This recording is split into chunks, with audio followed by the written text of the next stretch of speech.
Otrā svētku diena sākās ar velo braucienu, kurā piedalīties varēja pilnībā visi. Es arī šodien piedalījos velotūrē, kur šogad krāsa savā pirmo reizi.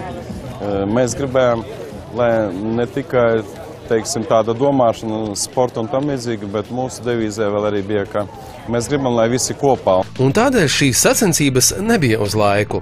Kopumā pieteicās un piedalījās vairāk kā 280 dalībnieki, no kuriem jaunākajam bija 8 gadi, bet vecākajam 84 gadi.